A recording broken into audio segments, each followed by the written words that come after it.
guard. I'm gonna do cross grip, grab my belt really tight, elbows in, really tight, cross grip, go under the wrist, weakens the grip, pop, hand goes in front, to the overhook, let go, and now I can get to work. And they always have this sequence. I could not go straight to Omoplata from here. It's kind of got to follow this pattern. So I go for the choke first. Try the choke. She pushes away, and then I go for the straight arm lock, and she's like, oh, no way. She turns her thumb, boom. She drops the shoulder, she turns her elbow this way. So that gives me a clear path. I push her face, I hold her elbow in place, throw my foot over, use my shin to pry my bottom leg out. Pivot. I don't want to be on my back, on my side anymore for Omoplata. I want to pivot to my back. Keep this hand, her hand is in my pocket between our torsos. When I don't have to hold it. As soon as I sit up, it'll lock this arm in place. So I sit up and I drape my arm over her shoulder. Okay? My legs are heavy. Don't be, a lot of people when they first started this, they're really concerned about hurting their partner. And that's a very good concern to have, being respectful of your training partners. But in this case, I can be heavy on her shoulder. That's not what's causing the pain. It's keeping her head down. What you don't want is them to beast mode up and lift you up and flip me back to my back. Lift up. She's beast modes up, she flips me back to my back. If that happens, cross your ankles and chop down again like two strong battle axes. Boom. Okay? Hold your arm over.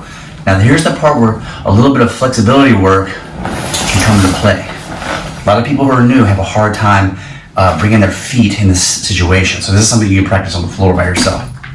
To finish, if she's on her knees, I can just kind of grab the collar with my right hand and go under, grab the same collar with my left and lean forward. I want to get off my sit bones. My nose goes over, arcs over, and my nose goes straight for this over her head.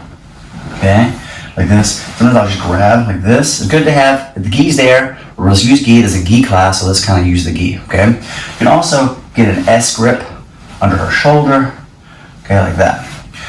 If you feel like she's got too good of a base, you can break the person's base down. So I'm gonna use my outside hand to pull her belt. I'm not gonna use the inside hand, use the outside hand. I'm gonna really engage this hamstring.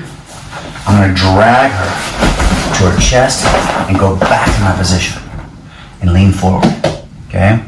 Now, she might roll.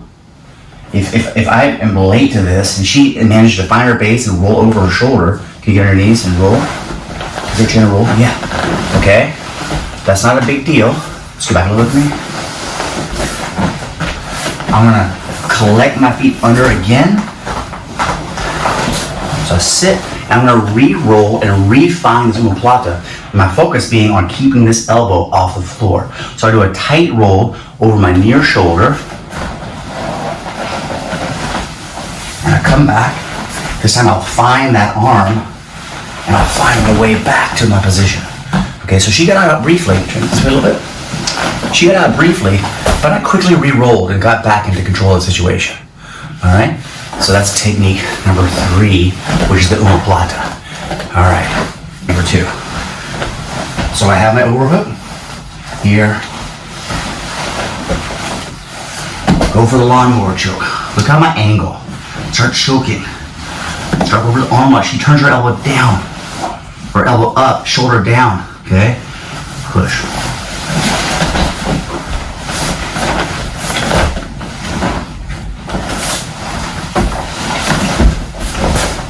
Fill back to your knees. Roll out of there. Uh-oh. Focus is on the elbow. Pull the elbow up. Try and stay on the mat. Really quickly re-roll. Turn your feet that way. No. Yeah. Re-roll. Find this. Lock my legs. Find it once again. And then I can put my finish right here. Okay. So that was technique number 3.